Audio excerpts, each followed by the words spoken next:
Hello everyone, I'm Shruti Vijayagi from BISP Solution. There's another video for Microsoft Excel.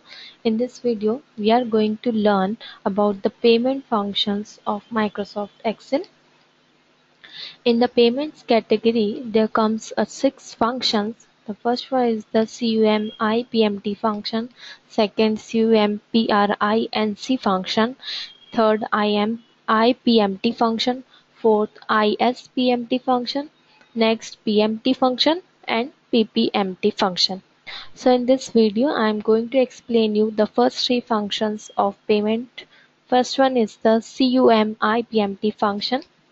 On occasion, you might have the need to determine how much interest is paid on a loan over multiple payments. For example, perhaps you are preparing a tax return and need to know how much interest you paid during the course of the year. There are multiple approaches to solve this problem, including building an amortization schedule in Excel. However, the fastest method may be to use Excel CUMIPMT function, and this you will learn how to take advantage of this little known feature. So this function calculates the cumulative interest paid during a given period of loan. This function does take 6 arguments. The first one is the rate, which is the interest rate on the loan. Next we have NPER, which stands for the number of payments over which the loan is amortized. Next we have PV, the original principal value of the loan. Next we have start period, the beginning payment for which total interest will be computed. Next we have end period is the ending payment number for which total interest will be computed. And the last argument is the type, is a value of to indicate whether loan payments occur at the end of the period or the beginning of the period. 0 represents the end of the period and 1 represents the beginning of the period. So let's understand this function with the help of an example. So here is the data. Here 5% interest rate. 5 is the number of periods, which is in years, 5 years. 50,000 is the present value. We have 1 is the start period and 12 is the end period, and 0 represents the end of period. So we are calculating CUMIPMT function in Excel by just selecting the cell, type an equal sign, select the function CUMIPMT, and next pass the references of all the arguments. First one is the rate. So here we have to divide rate by 12 because the payments are made monthly, so we have had to convert the annual interest rate of 5% into the monthly rate. So I divided 5% with 12. Next we have the number of years. Here is 5, and also the payment is done in monthly, so I have to convert years into months by multiplying it 12. Okay. Next argument is the PV, which is the present value. Next, the start period. We are calculating for the 1 to 12. So start period is 1 and comma and period is 12. Next, we have type. Type is the representing the end of the period or the beginning of the period. So 0 here represents the end of the period. If everything is alright, then enter. So this is the value of interest rate. And also notice that the interest payment are negative value because it is written in parenthesis, so it is a negative value, and also as they represents outgoing payments for the individual taking out the loan. While numerous methods exist for calculating the amount of interest paid over multiple loan payments, perhaps none is easier to implement than Excel's CUMIPMT function. With this function, you can quickly and easily calculate the amount of interest paid by simply entering a formula that contains a function that closely resembles one that you likely already use. Therefore, next time you need to calculate the amount of interest paid over multiple loan payments, consider using Excel's CUM-IPMT function to speed the process of obtaining the correct answer. So, this function returns the cumulative interest paid on a loan between start period and end period. Next function which I am going to explain is CUM PRINC function, and which stands for cumulative principal. So the first function which I explained with CUM IPMT, which is used to calculate the interest paid, and this function is used to calculate the principal. So this function calculates the cumulative principal paid during a given period for a loan. The total principal paid from first month to last month. Okay, the principal paid in a single payment is the first month, returns the cumulative principal on a loan between start period and end period.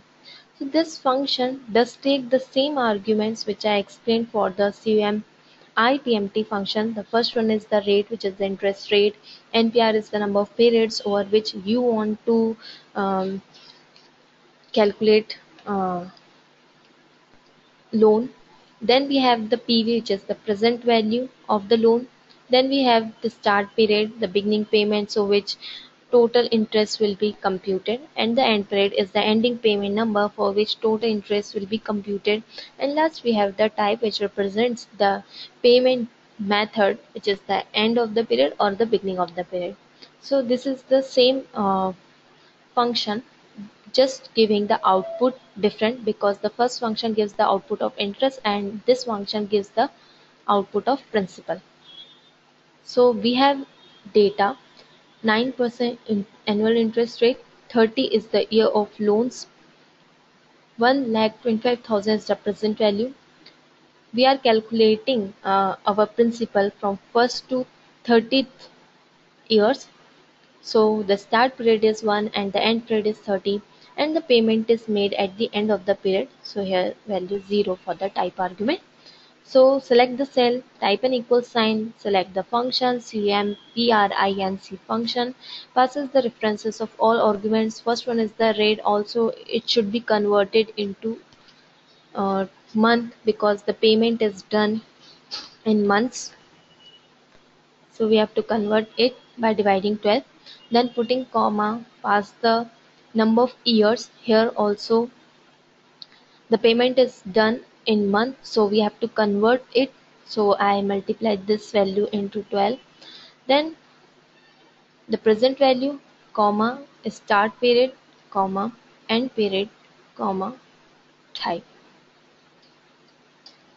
Okay, so this value is negative because the payments are negative values, as they represents outgoing payments for the individual taking out the loan. Okay, we can also calculate uh, CUMPRINC, that means cumulative principal, for only 1 month. If you want to do it, then just write the start period and end period same, so it will calculate the value for only first month. So this will be the value for the first month. If you want to calculate the value for only fifth month, then the start and end value should be 5 and then enter. Okay, so this is how CUMPRINC works. Next, I'm going to explain you IPMT function. In Excel, IPMT function returns the interest payment for an investment based on an interest rate and a constant payment schedule. So this function returns the interest payment for a given period for an investment based on periodic constant payments and a constant interest rate. So this function does take the following arguments. The first one is the rate, which is the interest rate for the investment. Next we have PER, which stands for the period, is used to calculate the interest rate. It must be a value between 1 and the number of payments, that means number of periods. Okay. Next we have NPER, which is the number of periods for the annuity for which the loan has to be calculated. Next we have PV, which is the present value of the payments. Next we have FV is an optional argument. It is the future value that you would like the investment to be after all payments have been made. If this parameter is omitted, the IPMT function will assume a FV of 0. Next and the last argument is the type. It is also an optional argument. It indicates when the payments are due. If type is omitted, the IPMT function assumes a type value of 0, where 0 payments are due at the end of the period and 1 represents the payments are due at the beginning of the period. So let us look around the example. So here's the data. 8% is the annual interest rate. 8 it represents month. We are calculating IPMT for the 8th month, and the total number of periods is 2 years. And the present value is 5,000. Here future value is 0, and payment is done at the end of the period, so that's why the type is also 0. So IPMT will be calculated. Select the cell, type an equal sign, select the function IPMT, and pass the references of all this argument. First one is the rate, which is 8%. Also you must convert it into months because payments are done monthly. Then comma, then the period. So we are calculating for the 8th month, then comma, NPR, which is number of periods. Also you should convert it into month. Next we have present value, and next we have future value and type. If everything is alright, then the answer will be calculated. Also it is negative value because it is the payments as they represents outgoing payments. Okay, so that's why Excel represent it into parentheses because it is a negative value. Okay, so this is how payments functions calculate. In the next video I will explain the other three payments function. And if you understand this and if you like my video, then thumbs up, and thanks for watching.